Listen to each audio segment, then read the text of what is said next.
Hi guys, it's Julie from Calm Belly Kitchen and I am live. Okay, I'm just adjusting my phone into the tripod, so that's why the shaky. So how are you? Welcome. Thank you for watching the replay or for joining me live. However you managed to make it, I appreciate it. If you are watching live, feel free to leave a comment and I will be able to answer your question on the spot. Okay, so today we are talking about what you should order at an Italian restaurant on the FODMAP diet. So this is if you are going full, elimination phase, you're trying to stick to the elimination phase, very low FODMAP. All right, so what I decided to do was kind of take a really typical Italian restaurant menu that serves a lot of like Italian classics. So things that you would find at lots of different restaurants if you're just kind of doing really kind of classic Italian American food. So I went to Maggiano's Little Italy, which is a chain restaurant, and so a lot of you have them. And one thing I have heard about Maggiano's is that they're really great about accommodating special requests and allergies and stuff like that. So that's something to know, that in this case, I think a lot of, like the more upscale small chain restaurants like Maggiano's, Legal Seafood, places like that can be really great at working with you for special dietary needs and restrictions. But we are just going to go through their menu and I am going to talk about what you can order on a low FODMAP diet or how you can modify. And I'm going to stick to the items that are classic Italian dishes that you'd see on lots of other menus, so that even if you're not at Maggiano's, you'll have some ideas on what to order, and we'll talk about sort of what some of the terms mean and what you might expect from the ingredients, so you sort of know what questions to ask. And sometimes that's half the battle, is asking the right questions and knowing a little bit about how food is prepared. Okay, so if you don't know me, if you're new around here, I'm Julie and my website is calmbellykitchen.com, and I am a health coach who specializes in helping you tackle the FODMAP diet, and I am also a recipe developer and I have a cookbook. It's all on the website. So if you're not familiar with me, that's the story. So today we're talking about what to order at an Italian restaurant, and if you're watching this live, thank you so much for popping in. I really appreciate it. We're doing this at sort of an earlier time than our usual Wednesday Facebook Live because I'm actually going to be on a podcast and they're interviewing me later tonight. It's a whole like FODMAP IBS devoted podcast. So when that is actually available, I will definitely let you know. So let's get into it. And if you have questions, feel free to put them right into the comments and I'll see them in real time. And if you're watching the replay, leave a comment if you have a question about this video and I will definitely check back and I'll get all the Facebook notifications and I'll come back and answer your questions. Okay, I just got a weird message. Can someone, if you're watching this live, will you just write a comment that you can see me or you can hear me or say hi, just so I know that this video is working? Because I got a weird Facebook message. Okay, let's proceed. So, for appetizers, now you might think this is a little weird, but you could do bruschetta. And as I'm looking over here, I'm looking at my computer, I'm looking at my notes, so if I'm not looking at you, then that is why. Thank you so much for the comments, guys. Thanks, Colleen. Thank you, Kelsey. Yeah, that was weird. I got a notification that my video was uploaded, so I'm like, no. Okay, Emily says, hi, Julie. I always go gluten-free pizza with low FODMAP toppings. I'm looking forward to other options other than pizza. Yeah, and if a place has gluten-free pasta or pizza, that's great. You get opened up to a lot more options. And I don't know that Maggiano's does. It's not listed on their menu that I'm looking at, but I mean, that's always fantastic. So yeah, we are not going with like those nice extras. We're going with traditional Italian entrees and menu items. All right, so for appetizers, some good ones, you could actually do bruschetta. So yeah, I know that's bread and it may not be gluten-free bread, but you can eat roughly the equivalent of a slice of bread and that's still in the low FODMAP range. Like if you check it out on the Monash app, just white bread, about 30 grams, which is a slice. So 1 or 2 pieces of bruschetta would be a decent appetizer. And I let's see, did I talk about this on my last video? It's sometimes when you're out with a partner or friends or whatever, and you can share things, maybe you can have a few bites or half of an appetizer of something that has some FODMAPs, and you're gonna be fine if you just have part of the appetizer or whatever it is instead of the whole thing. So that's always something to remember too. It's not an all or nothing diet. You don't have to be no FODMAP. You just have to keep in that low threshold. Okay, so something like bruschetta. Now, if that has garlic in it, there's a really good chance they can just do some fresh chopped tomatoes instead of the ones that are mixed with garlic. That's kind of an easy fix. A tomato caprese salad. So many restaurants are going to have the caprese salad. And I was looking into fresh mozzarella, which I wasn't really sure about, but there's no sugar in fresh mozzarella, and if there's lactose in a cheese, then it will show up under the sugars. So if you've got 0.0 grams of sugar, which I looked at several brands of fresh mozzarella, then you're okay. So both the kind of the more firm style mozzarella, that's low FODMAP, and so is the fresh kind. So that's a great thing to order at Italian restaurants. And that comes into play on all sorts of entrees. Okay, so steamed mussels. I don't know about you, I love mussels, and yes, they often have garlic in the sauce, but that's something that should be easy to modify. They cannot cook those ahead of time. So if you just ask about that, they should be able to cook it in just plain tomatoes or plain broth. And yes, even if their broth has some onion and garlic in it, it's gonna be a minor amount for what you'll actually end up eating. So that's a good possibility. I would stay away from the fried things because at an Italian restaurant, those breadcrumbs are going to have all the spices and probably onion and garlic powder. So you could ask, it might be worth asking for something like fried calamari. That often has a really plain coating, but most likely those would have a good amount of spices in there. All right, so let's move on. And you know, again, someplace like Maggiano's has flatbreads, so that's like, it's not even pizza, it's such a thin crust. So if you had half a flatbread, the amount of wheat that you'd be taking in would be in the low FODMAP range, very, very likely. And you know, and you can picture what the size of a slice of bread is in your mind. So that, that thin flatbread could totally work as part of your meal. And like, let's see, they have a margarita one, so that involves oven-dried tomatoes. You can ask, is there garlic with the tomatoes? And that's where kind of asking comes in. So that's another one, tomato products, okay? I was looking at their menu, and they have marinara sauce, and they have pomodoro sauce, and they have oven-dried tomatoes. So these are all different things. And pomodoro is a fresh tomato sauce kind of made to order. So it's when they take the fresh tomatoes, they saute them up, maybe they add a little wine, maybe some garlic and herbs, and make a sauce.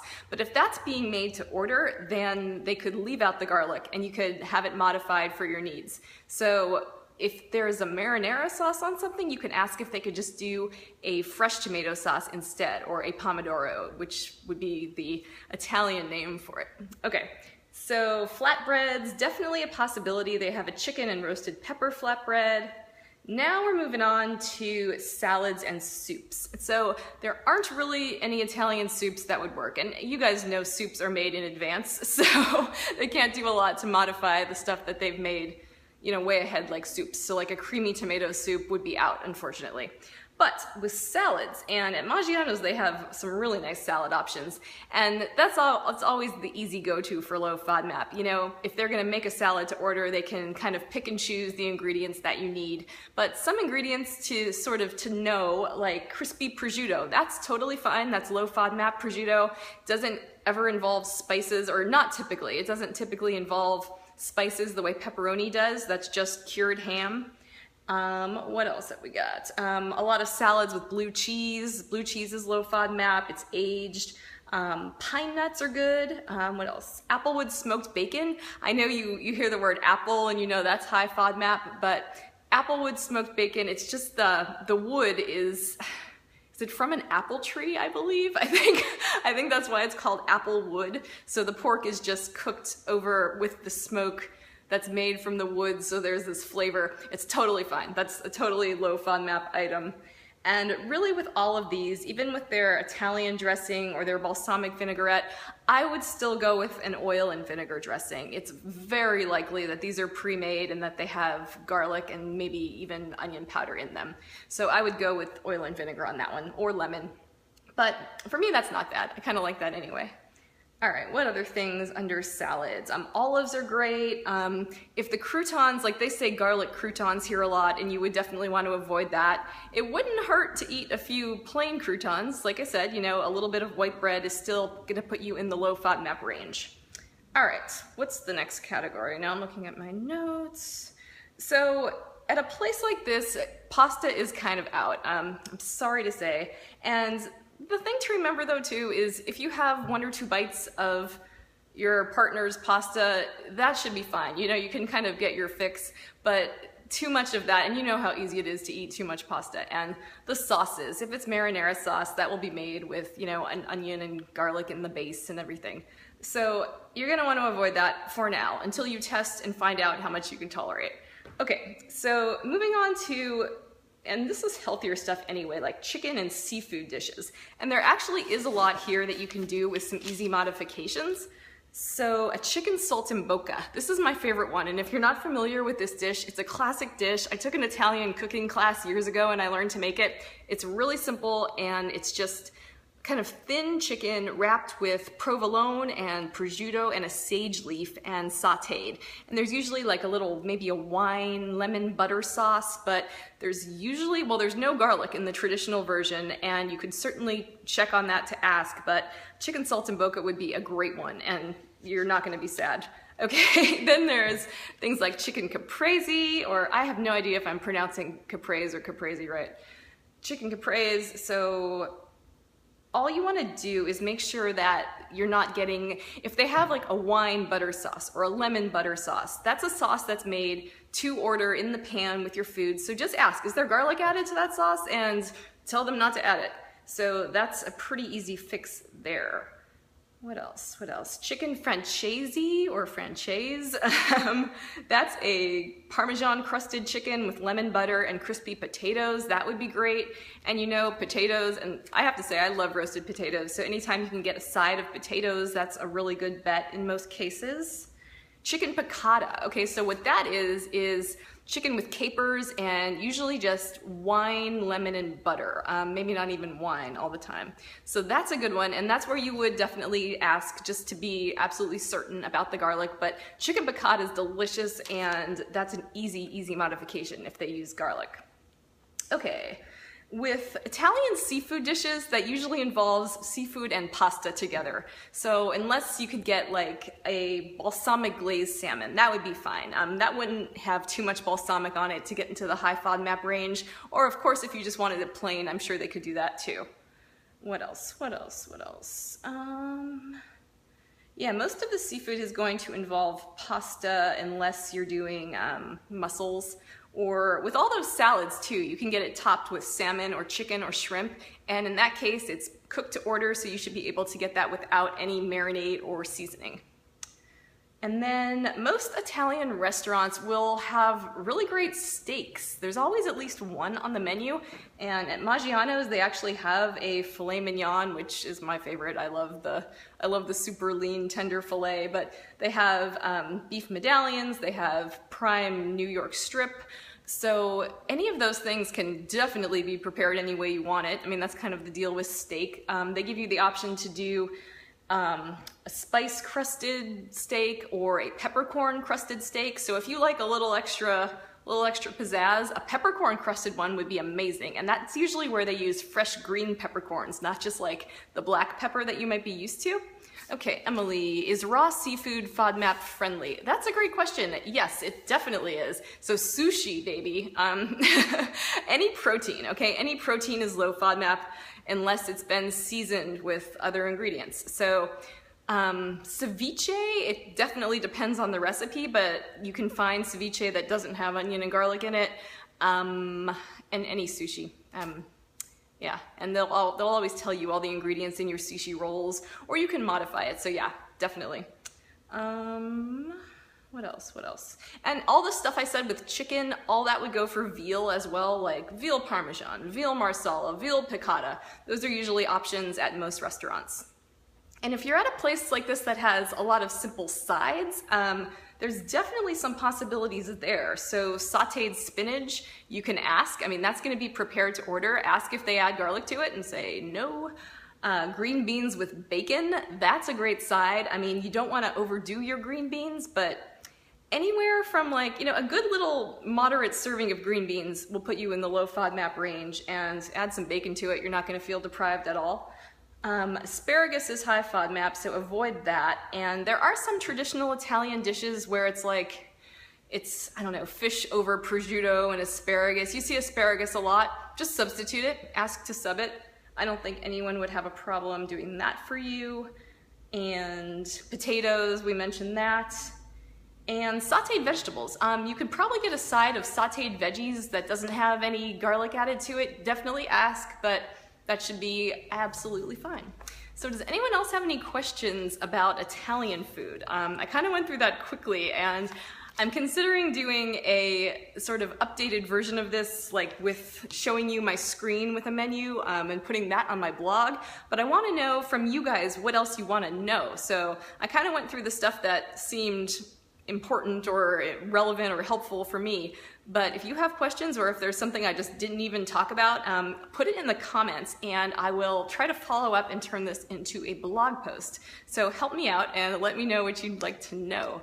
All right, just for another minute, I'll hang out and see if anyone else has a question, or if it's not directly related to this, I don't mind, I'm here. I will happily answer your FODMAP-y kind of questions, okay?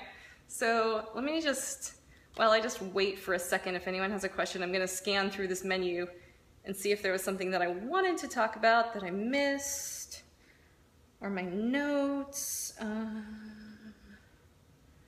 Yeah, I kind of got through all of it, which I have to say, I usually have at least one flub in these videos, and I'm like, why didn't I say that? Okay, seafood, and the thing is too, you know, I said they have seafood and pasta, or a lot of these dishes, but they've got the seafood. If you want some shrimp, I mean, they'll be able to serve it to you with a side of veggies or potatoes and not pasta. You know, that's an easy request, and I'm sure most restaurant folks would happily accommodate that. All right, well, if there are no other questions, I am gonna let you guys get back to your day. I was afraid no one would be around at this time of day, so thank you so much for the people who showed up live and who asked questions. And if you're watching the replay, please leave a comment and tell me what I didn't talk about that you need to know. Emily says it's really helpful to know it's okay to have a little bread or a taste of pasta. Yeah, it's like when you think about it that way, you're like, okay, it's not so bad, you can do this. But yeah, I'm glad you liked it. All right, guys, thank you so much for watching and have a fantastic day. Bye.